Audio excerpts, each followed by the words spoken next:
نحمدہ ونصلی علی رسولہ الکریم، اما بعد فاعوذ باللہ من الشیطان الرجیم، بسم اللہ الرحمن الرحیم۔ قال اللہ تبارک و تعالی وما ارسلناک الا رحمۃ للعالمین، وقال تعالی هو الذی ارسل رسولہ بالہدی ودین الحق لِيُظْهِرَهُ عَلَى الدِّينِ كُلِّهِ وَلَوْ كَرِهَ الْمُشْرِكُونَ۔ وقال النبي صلی اللہ علیہ وسلم كانت بنو اسرائیل تسوسهم الانبیاء كلما هلك نبی خلفه نبی آخر الا لا نبی بعدی سیکون خلفاء فیکثرون۔ وقال النبی صلی اللہ علیہ وسلم لا تزال طائفة من امتی قائمین علی الحق لا یضرهم من خالفهم، او کما قال علیہ الصلاۃ والسلام۔ صدق اللہ مولانا العظیم وصدق رسولہ النبی الکریم۔ معزز دوستو، حضور اقدس صلی اللہ علیہ وسلم کی ذات گرامی انسانیت کی ترقی اور فلاح و بہبود کے لیے ایک واضح نمونہ، اسوہ حسنہ انسانیت کے سامنے رکھتی ہے۔ انسانیت کی ترقی چونکہ اللہ کو محبوب ہے، اس لیے انسانوں کو کامیاب بنانے کے لیے ایک معیاری اور کامل انسان حضرت محمد مصطفیٰ صلی اللہ علیہ وسلم کی دنیا میں آمد ہوئی ہے۔ دنیا میں ہر کام کرنے کے لیے کچھ معیارات طے کیے جاتے ہیں۔ معیارات کو سامنے رکھ کر انسانوں کی ترقی کے اہداف، کامیابی کے بنیادی نکات پیش نظر رکھ کر کوشش کی جاتی ہے۔ ہم دیکھتے ہیں کہ دنیا کے ہر شعبہ زندگی میں وہ انسان معیار ٹھہرتے ہیں جنہوں نے اس شعبے میں نمایاں کارکردگی علمی، فکری یا عملی طور پر سر انجام دی ہو۔ انسانیت کے لیے دنیا اور آخرت میں کامیاب بنانے کا اعلیٰ ترین معیار کیا ہے کہ دنیا میں بھی وہ کامیابی حاصل کرے، فی الدنیا حسنہ کا اعلیٰ معیار قائم کرے، اور وفی الآخرۃ حسنہ، اور آخرت میں بھی ترقی اور کامیابی کا اعلیٰ نمونہ اس کے سامنے آئے۔ اس حوالے سے انسان اکبر اور انسان اعلیٰ حضرت محمد مصطفیٰ صلی اللہ علیہ وسلم کی ذات گرامی ہے۔ آپ امام الانبیاء ہیں، یعنی تمام انبیاء نے جو معیارات پیش کیے ہیں ان میں آپ کا اعلیٰ نمونہ تمام انبیاء کی جامعیت لیے ہوئے۔ کوئی نبی اگر ایک پہلو سے نمونہ ہے تو دوسرے نبی کسی دوسرے پہلو سے انسانیت کے لیے اسوہ حسنہ کی عملی تصویر پیش کرتے ہیں۔ ایک نبی اگر سیاست و خلافت کے نمائندہ ہے، داؤد و سلیمان علیہ السلام، تو ایک نبی فرعون و حامان اور قارون کے مقابلے پر جدوجہد کرنے والے، ان کی شہنشاہیت کو چیلنج کرنے والے موسیٰ علیہ السلام۔ ایک طرف ایک نبی عبادت و ریاضت میں اعلیٰ نمونہ پیش کرتے ہیں، زکریا علیہ السلام یا یحییٰ علیہ السلام، تو دوسرے نبی جدوجہد اور کوشش میں ایک دوسرا اعلیٰ نمونہ پیش کرتے ہیں، عیسیٰ علیہ السلام۔ الغرض ہر نبی نے ایک ایک نمونہ اور معیار انسانیت کے سامنے قائم کیا ہے۔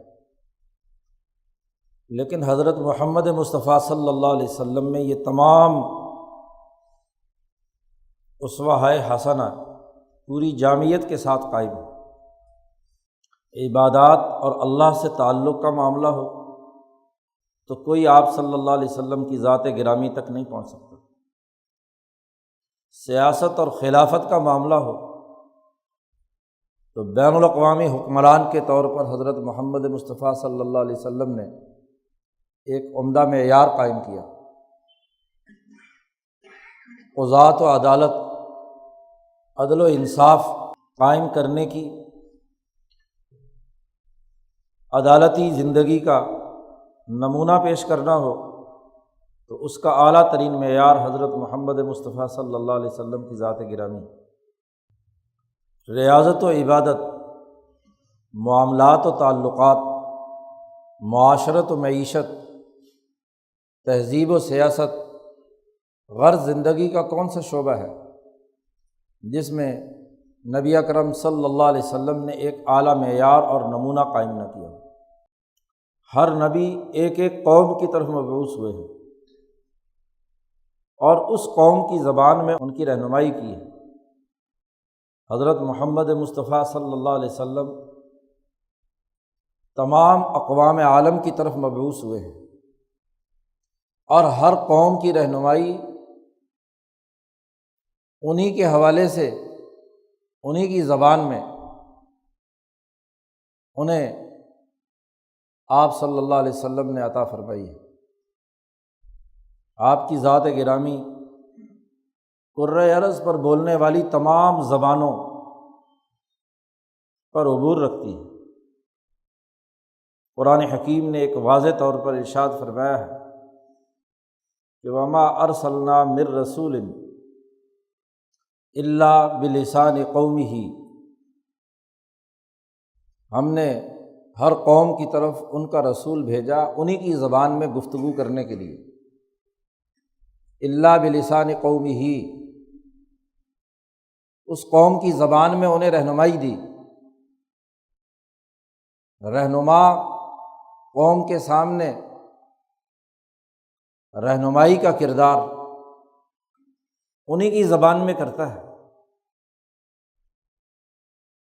کوئی لیڈر اور رہنما آپ کی زبان میں گفتگو نہیں کر سکتا تو رہنمائی کیا دے گا؟ ایسی گفتگو اور بات چیت جو دلوں کو کھینچ لے، دلوں پر اثر انداز ہو، جنہیں تربیت دینی ہے، رہنمائی دینی ہے، ان سے مکالمہ کر سکے، بات چیت اور گفتگو کر سکے۔ تو قرآن حکیم کہتا ہے کہ کوئی رسول ایسا نہیں بھیجا دنیا میں ہم نے جو جس قوم کی طرف مبعوث ہوا ہے اس کی زبان نہ جانتا ہو، الا بلسان قومہ۔ اور حضور اقدس صلی اللہ علیہ وسلم کے بارے میں قرآن نے کہا ہے کافۃ للناس، تمام انسانیت کی طرف آپ کو مبعوث بنا کر بھیجا گیا۔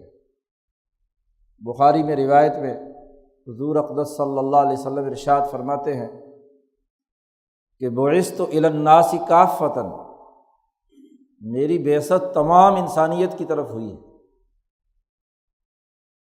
اگر تمام اقوام عالم کی طرف حضور صلی اللہ علیہ وسلم کی بعثت ہوئی ہے تو اقوام عالم کو سمجھانے کا سلیقہ اور طریقہ بھی یقیناً حضور صلی اللہ علیہ وسلم کو عطا کیا گیا۔ سیرت کی کتابوں میں سینکڑوں وفود مختلف علاقوں سے حضور اقدس صلی اللہ علیہ وسلم کی خدمت عالیہ میں حاضر ہوئے ہیں۔ نصارہ نجران جو دور دراز کے عراقی علاقے سے آئے، حبشہ کا وفد ہے۔ اسی طریقے سے بعض روایات کے مطابق سندھ سے جانے والا ایک وفد ہے جس کی حضور اقدس صلی اللہ علیہ وسلم سے ملاقات ہوئی ہے، لیکن تاریخ میں کہیں یہ تذکرہ نہیں کہ حضور کی خدمت میں آنے والے وفد کے ساتھ کوئی ترجمان بھی تھا جو حضور کی ترجمانی وفد کے سامنے کرے، یا وفد کے اندر کوئی ترجمان تھا جو عربی کی بنیاد پر حضور صلی اللہ علیہ وسلم سے گفتگو کرے، براہ راست سوال و جوابات نبی اکرم صلی اللہ علیہ وسلم نے ہر آنے والے وفد کے ساتھ کیے، بلکہ بعض روایات سے حبشی زبان کے بہت سے الفاظ آپ صلی اللہ علیہ وسلم نے بولے ہیں حبشیوں کے ساتھ، ہندوستان سے جانے والوں کے ساتھ، دور دراز کے مشرق وسطیٰ کے علاقوں سے آنے والوں کے ساتھ۔ محدثین نے وہ تمام روایات نقل کی ہیں۔ اس سے معلوم ہوتا ہے کہ گو حضور صلی اللہ علیہ وسلم کی مرکزی زبان اور ذاتی زبان عربی تھی، لیکن آپ انسانوں کی ہر بولی کو سمجھ کر اس کا جواب دیتے تھے، انہی کی زبان میں دیتے تھے۔ اگر درختوں اور درندوں ان کی زبان سمجھ کر ان کے ساتھ گفتگو فرمانے کا عمل آپ صلی اللہ علیہ وسلم کی ذات گرامی سے ہے، تو انسان وہ کوئی بھی زبان کیوں نہ بولیں، ان کے ساتھ گفتگو اور بات چیت کرنے کا عمل کیوں حضور اقدس صلی اللہ علیہ وسلم کی ذات گرامی میں نہیں؟ اس کا مطلب یہ ہوا کہ کل اقوام عالم کے لیے نبی اکرم صلی اللہ علیہ وسلم کی ذات گرامی اسوہ حسنہ ہے۔ آپ کی بعثت کل انسانیت کی طرف ہوئی۔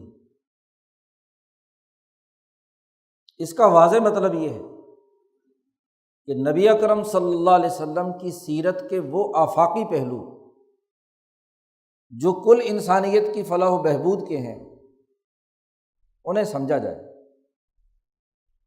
ہر علاقے کی اپنی تہذیب، اپنی زبان، اپنی معاشرت، اپنے معاملات اور لین دین کرنے کے طور طریقے رہے ہیں۔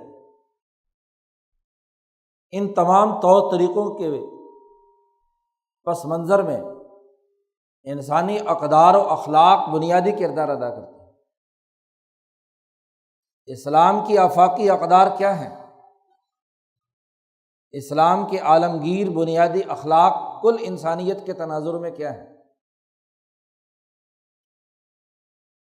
نبی اکرم صلی اللہ علیہ وسلم کی سیرت کا یہ اہم ترین اور جامع پہلو، اسے سمجھا جانا ضروری ہے۔ ہر قوم کی قومی خصوصیات کے تناظر میں یا محض عرب قوم کی عربی خصوصیات کے تناظر میں سیرت کا سمجھا اور سمجھانا ضرور اس حوالے سے اہمیت رکھتا ہے کہ براہ راست حضور سے فیضیاب ہونے والی جماعت عربی بولتی تھی، لیکن اقدار تو آفاقی تھی، اقدار عالمگیر تھی، جس پر نظام وجود میں آنا ہے۔ وہ آفاقی اقدار کیا تھیں جو حضور اقدس صلی اللہ علیہ وسلم نے متعین فرمائی، اور ہر علاقے میں، ہر قوم میں، ہر تہذیب و کلچر میں ان آفاقی اقدار کے مطابق انسانی ترقی کا بنیادی منہج اور طریقہ کار کیا ہونا چاہیے، یہ سمجھنا ضروری ہے۔ یہاں جو سب سے بڑی غلطی اور کوتاہی کی جاتی ہے سیرت کے حوالے سے، کہ نبی اکرم صلی اللہ علیہ وسلم کی ذات گرامی کے وہ پہلو جن کا تعلق ایک مخصوص معاشرت کے ساتھ یا ایک مخصوص دائرے کے ساتھ ہے، اس کا تو بڑا تذکرہ کیا جاتا ہے، اس پر تو بہت گفتگو کی جاتی ہے، لیکن وہ آفاقی اقدار جن کی اساس پر نظام تشکیل پانے ہیں، انسانی معاشروں نے ترقی کرنی ہے، ہر قوم نے بلا تفریق رنگ، نسل، مذہب ترقیات کے منازل طے کرنے ہیں، ان اقدار پر کوئی گفتگو نہیں، اور اگر گفتگو ہوتی بھی ہے تو اس تناظر میں کہ دنیا بھر کی تمام تہذیبوں کو رون دو، دنیا بھر کے تمام معاشرت اور لین دین کے طور طریقوں کو ختم کر دو، دنیا بھر کی اقوام کی جو انفرادی یا قومی شناختیں ہیں انہیں مٹا دیا جائے اور تمام قومیتیں اپنی قومی شناخت مٹا کر بس ایک اسلامی قومیت کے اندر داخل ہو جائے۔ اسلام تو آفاقی دین ہے، وہ ایک قوم کا قومی دین نہیں ہے کہ قومی نقطہ نظر سے اس پر گفتگو کی جائے۔ وہ تو اقوام عالم کا دین ہے، تمام انسانوں کا دین ہے، ہر قوم اور تہذیب کے لوگوں کا دین ہے۔ وہ آفاقی اقدار رکھتا ہے، آفاقی نظام رکھتا ہے، عالمگیر تعلیمات ہیں۔ تو ایسی عالمگیر تعلیمات کو اس کے اپنے دائرے میں انسانیت کو سمجھانا، ہر قوم کی قومی خصوصیات کے تناظر میں ان اقوام کو ان عالمی آفاقی اقدار سے متعارف کرانا، یہ آج کے دور کی بنیادی ضرورت ہے۔ آج سیرت پر گفتگو ہوتی ہے، اسلام پر گفتگو ہوتی ہے، اس کے غلبے کا تذکرہ کیا جاتا ہے کہ جی دین حق غالب ہونا چاہیے، اور غلبے سے مراد ایک مخصوص تہذیب، ایک مخصوص انفرادی خصوصیات یا ایک قوم کے مخصوص دائرے کو اقوام عالم پر مسلط کرنے کا تذکرہ کیا جاتا ہے۔ یہ غیر عقلی بھی ہے اور غیر دینی بھی ہے۔ دین کی تعلیمات کبھی یہ نہیں رہی۔ بعض خصوصیات حضور اقدس صلی اللہ علیہ وسلم کی وہ ہیں جو خود عربوں کے لیے بھی ممنوع ہیں، عرب بھی اس کی پابندی نہیں کر سکتے۔ حضور کا کتنا ہی مقرب کیوں نہ ہو، وہ صرف حضور کی ذات کے ساتھ مخصوص ہے۔ وہ ابو بکر و عمر عثمان و علی کے لیے بھی جائز نہیں ہے کہ ان خصوصیات کے مطابق وہ کام کریں۔ مثال کے طور پر حضور اقدس صلی اللہ علیہ وسلم نے 9 خواتین سے بیک وقت شادی کی ہے، کسی غیر نبی کے لیے یہ جائز نہیں ہے، یہ خصوصیت ہے حضور۔ اسی طریقے سے حضور اقدس صلی اللہ علیہ وسلم نے بہت سے وہ اعمال کیے جو طبیعت کے تقاضے سے تھے، وہ باقی انسانیت پر لازم نہیں ہے کہ ان طبی خصوصیات کے مطابق تمام لوگ عمل کریں۔ حضور اقدس صلی اللہ علیہ وسلم کی مجلس میں دسترخوان پر ایک جانور کا گوشت لایا گیا، حضور صلی اللہ علیہ وسلم نے فرمایا میں نہیں کھاؤں گا، تم لوگ کھاؤ۔ دوسروں کو کھلایا، خود نہیں کھایا۔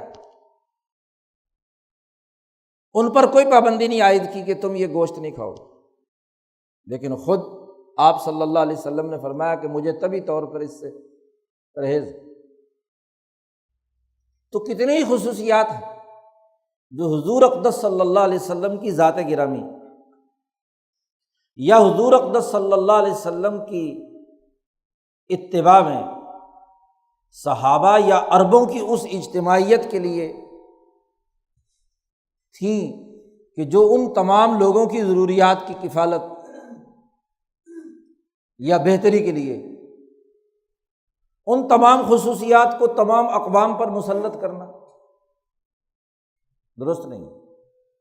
حضور اقدس صلی اللہ علیہ وسلم کی جو بنیادی خصوصیات ہیں انسانی معاشرے کی تشکیل کی، سیرت کے وہ آفاقی پہلو ہیں جو کل انسانیت کی فلاح و بہبود کے لیے لازمی اور ضروری ہیں، انہیں پیش نظر رکھنا بنیادی طور پر ضروری ہے۔ اور وہ کیا ہے؟ آپ کی سیرت کا، اسلام کی تعلیمات کا جو آفاقی خلاصہ اور اقدار کا تعین حضرت الامام شاہ ولی اللہ دہلوی رحمۃ اللہ علیہ نے کیا ہے، وہ کسی اور مفکر کو اس کی توفیق نہیں ہوئی۔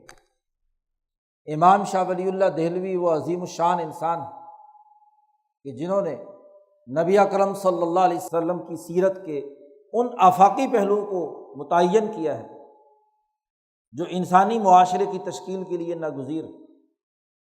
ہر قوم کو اپنے اپنے دائرے میں، اپنے اپنی معاشرت میں، اپنے اپنی تہذیب و کلچر میں اپنے سیاسی، معاشی، سماجی معاملات میں ان اقدار کو پیش نظر رکھنا ہے، ان تعلیمات کے مطابق اپنے معاشرے کی تشکیل کرنی ہے۔ امام شاہ ولی اللہ دہلوی نے اسلام اور نبی اکرم صلی اللہ علیہ وسلم کی بنیادی خصوصیات کے تناظر میں جن اقدار کا تعین کیا ہے، چار بنیادی اقدار جو دنیا بھر کے تمام معاشروں پر، بلکہ تمام معاشروں کی دل کی آواز ہے، ضرورت، اس کے بغیر بین الاقوامی سطح پر معاشروں کی تشکیل ممکن نہیں ہے۔ طہارت اور پاکیزگی کا بنیادی خلق اور اس کا عملی جامع طریقہ کار وہ حضرت محمد مصطفیٰ صلی اللہ علیہ وسلم نے متعین کیا۔ انسان کے جسم کی پاکیزگی، طہارت، اس کے ذہن اور خیالات کی پاکیزگی، تصورات کی درستگی، ذہن کی تہذیب، اس کا بنیادی طریقہ کار کیا ہے؟ یہ ذہنی اور جسمانی تطہیر دنیا کی ہر قوم اور نسل کی بنیادی ضرورت ہے۔ اور یاد رکھیے، یہ بنیادی اقدار ایسی ہیں کہ ہر قوم کسی نہ کسی طریقے کے مطابق یہ تطہیر یا طہارت ضرور حاصل کرتی ہے، اس کے بغیر نہیں رہ سکتی۔ اور فقہاء میں سے وہ امام اعظم امام ابو حنیفہ، وہ اولو العزم فقیہ ہیں جو کوفہ کے بین الاقوامی مرکز میں بیٹھ کر عرب و عجم کی تمام تہذیبوں کا مطالعہ کر کے دین کے ان آفاقی اقدار کے بنیادی دائرہ کار اور ان بنیادی تصورات کی عملی شکلیں واضح کرتے ہیں، کسی بھی قوم کو اس پر اعتراض نہ ہو، کوئی بھی تہذیب اس کو اپنے دائرے کے اندر مداخلت نہ سمجھے، بلکہ سہولت محسوس کرے کہ طہارت تو ضرور حاصل کرنی ہے، لیکن اس طہارت کا عالمگیر طریقہ کیا ہونا چاہیے، اس کا تعین نبی اکرم صلی اللہ علیہ وسلم نے کیا، اور اس کو تجرید کر کے تہذیب کی بنیادی خصوصیات سے مجرد کر کے، الگ کر کے قانون اور ضابطے کی شکل میں امام اعظم امام ابو حنیفہ نے متعین کیا۔ تطہیر کا بنیادی طریقہ، منہج، پاکیزگی کا حصول، لازمی اور ضروری عمل۔ پہلی بنیادی قدر جو نبی اکرم صلی اللہ علیہ وسلم نے واضح کی، اللہ سے تعلق، خدا کا تصور دنیا بھر کی اقوام میں موجود ہے، اور ہر قوم اپنے اپنے طریقے کے مطابق اللہ سے تعلق قائم کرنے کا، خدا کو ماننے کے تصورات رکھتی ہے۔ اس کا جامع ترین طریقہ کار جو تمام اقوام کے لیے یکساں طور پر اس پر عمل کیا جانا چاہیے، وہ نبی اکرم صلی اللہ علیہ وسلم نے متعین کیا۔ اللہ کے حضور کھڑا ہونے کا کسی کا طریقہ محض قیام کا تھا، تو کسی کا محض رکوع کا، اور کسی کا محض سجدے کا۔ آپ صلی اللہ علیہ وسلم نے ان تینوں طریقوں کو جمع کر دیا اپنی نماز میں، اور جامع ترین کلمات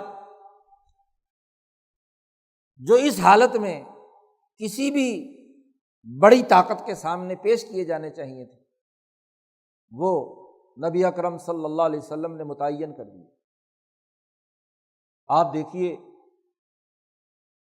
اللہ کو ماننے، اللہ کے سامنے خشوع و خضوع کا اظہار کرنے، دلی طور پر اللہ کے سامنے اپنی عجز و انکساری کا اظہار، اور اس سے اپنے دنیاوی اور اخروی کامیابی کی دعا کا ایک جامع طریقہ بلا تفریق، رنگ، نسل، مذہب، پوری انسانیت کے لیے نبی اکرم صلی اللہ علیہ وسلم نے متعین کر دیا۔ جسمانی اور ذہنی تطہیر کے ساتھ ساتھ عبادت اور ریاضت کا ایک جامع طریقہ۔ ایسے ہی انسانی سوسائٹی کی معاشرت، ہر قوم کے افراد کو ایک دوسرے کے ساتھ تعلقات قائم کرنے ہیں، معاشرت ہے، لین دین ہے، بات چیت ہے، گفتگو ہے، سماجی تعلقات ہیں۔ ان تعلقات کی بنیاد کیا ہے؟ بنیادی قدر کیا ہے؟ امام شاہ ولی اللہ دہلوی نے متعین کیا قرآن کی مجموعی اور سیرت کی مجموعی تعلیمات کے تناظر میں کہ وہ سماحت نفس، انسانی نفس کی عزت و وقار کے لیے ہی تمام معاشرتی اور سماجی تعلقات قائم ہوتے ہیں۔ ہر تعلق انسانی احترام پر مبنی ہے، انسانی اجتماعیت کی سربلندی پر مبنی ہے، تو وہ سمیح ہے، ورنہ قبیح ہے، خرابی کی بات۔ انسانوں کی توہین پر مبنی جو سماجی تعلق بھی ہو، جو معاہدہ بھی ہو، جو لین دین بھی ہو، جو تعلق بھی قائم کیا جائے، وہ تعلق لالچ، حرص، خود غرضی، تکبر، انسان دشمنی کی اساس پر ہے، تو وہ تعلق انسانی سوسائٹی میں ایک جرم ہے۔ تعلق کا مقصد تو انسانی وقار میں اضافہ کرنا ہے، اور اگر تعلق وقار کے بجائے تذلیل کرنے پر آ جائے تو وہ تعلق کیا ہوا؟ وہ تو بدنیتی پر مبنی خرابی ہو سکتی ہے، اس کے علاوہ کچھ نہیں۔ یہ آفاقی قدر ہے، اور اس قدر کے مطابق، اس خلق کے مطابق ہر سوسائٹی کے سماجی تعلقات کو پرکھا جائے۔ بظاہر کتنے ہی اربوں کی خصوصیات لیا ہوا ہو وہ سماجی تعلق، بظاہر اسلام کی ظاہری شکل اختیار کیے ہوئے ہو، لیکن بدنیتی شامل ہے، دوسرے انسانوں کی توہین و تذلیل شامل ہے، تو وہ تعلق درست نہیں، وہ سماحت نفس کے خلاف، وہ بغض و عداوت پر، انسان دشمنی پر، دوسروں کی توہین و تذلیل پر مبنی ہے۔ چوتھی بنیادی چیز جس کا تعین کیا گیا آپ صلی اللہ علیہ وسلم کی سیرت کے تناظر میں، وہ قوموں، ملکوں، بلکہ بین الاقوامی سطح پر اقوام عالم کے درمیان ان کی اپنی اپنی شناخت برقرار رکھتے ہوئے عدل کا نظام ہے۔ جو بھی ہر بالائی نظم ہے اس کے ماتحت جتنی بھی اکائیاں آتی ہیں ان کی مساوی حیثیت کی بنیاد پر بالائی نظم ہے تو درست، اور اگر دونوں کے درمیان تفاوت ہے اکائیوں کے درمیان تو وہ ظلم۔ عدل کا بنیادی خلق جو دنیا بھر کی تمام اقوام کے لیے لازمی اور ضروری ہے۔ کیوں؟ انسانی معاشرے چھوٹی اکائیوں سے بڑی اکائیوں کی طرف جاتے ہیں، خاندان، قبیلہ، علاقہ، قوم، بین الاقوامی تعلقات نچلی اکائیوں سے اوپر کی طرف جائیں گے، اور ہر نچلی اکائی خواہ کسی بھی سطح کی ہو ان اکائیوں کے درمیان نسبت مساوات ہے، عدل ہے تو درست۔ اور اگر ان اکائیوں کے درمیان بالادستی اور زیر دستی کا تعلق ہے، ان کی قومی شناخت ایک دوسرے سے متصادم ہے، تو گویا کہ یہ تعلق غلط۔ اب دنیا بھر کی تمام اقوام کا جائزہ لے لیجیے، بین الاقوامی اخلاقی اقدار کا جائزہ لے لیجیے۔ اسلام کی یہ آفاقی اقدار ہے جو تمام اقوام عالم کو اپنی ان اقدار اور ان کی بنیاد پر بنے ہوئے عملی نظام سے مطمئن کرنے کی اہلیت رکھتی ہے۔ اب عدل کا اصول ہر قوم کی قومیت کے تحفظ، اس کی تہذیب و شناخت کے تحفظ، سماحت نفس، ہر قوم کی عزت و وقار کے تحفظ کے بنیادی اساسی اصول کی وضاحت کرتا ہے۔ قوموں کی قومی شناخت تباہ و برباد کر کے کسی دوسری قوم کے تسلط کو اس پر مسلط کر کے کوئی بھی کام کیا جائے تو گویا کہ وہ اسلامائزیشن نہیں ہے، وہ اسلام کے مقابلے پر سامراجی فکر۔ آج اسلامی نظام کے نام پر جو بھی کچھ ہے اس کا تعلق اسلام کے ان آفاقی اقدار کے ساتھ نہیں۔ وہ 34 ممالک بیچارے شام میں سے دہشت گردی کیا ختم کریں گے، ان کے تو اپنے علاقے میں دہشت گردی ہے، ان کے ہاں تو ان بنیادی اخلاق کا کوئی تصور نہیں، نہ ذہنی اور جسمانی تطہیر ہے، نہ اخبات الی اللہ کا کوئی ان 34 ممالک میں کوئی قدر مشترک، اور نہ ہی یہ 34 ممالک اپنے ممالک کے درمیان عزت و وقار اور سماحت کو کوئی بنیادی حیثیت رکھتے ہیں۔ تو سماحت کہاں آئی؟ اپنے ملکوں میں سماحت نہیں، وہاں ہی ظلم ہے، وہاں ہی تباہی اور بربادی ہے، وہاں ہی ظلم کا نظام ہے، عدل کا کوئی تصور نہیں، سیاست ظالمانہ، معیشت ظلم کی،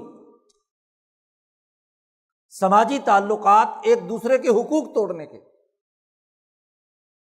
تو جب خود ان بنیادی اقدار کی پابندی نہیں تو دہشت زدہ تو خود ہیں، دہشت گردی کے پھیلاؤ کے خود نمائندے ہیں، اور چلے ہیں دہشت گردی ختم کرنے۔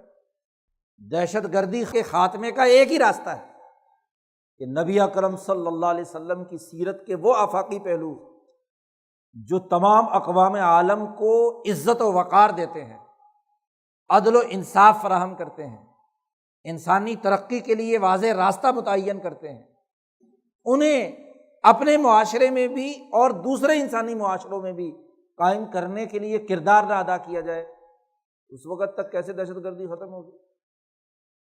دہشت گردی تو اس سرمایہ داری نظام کی ضرورت،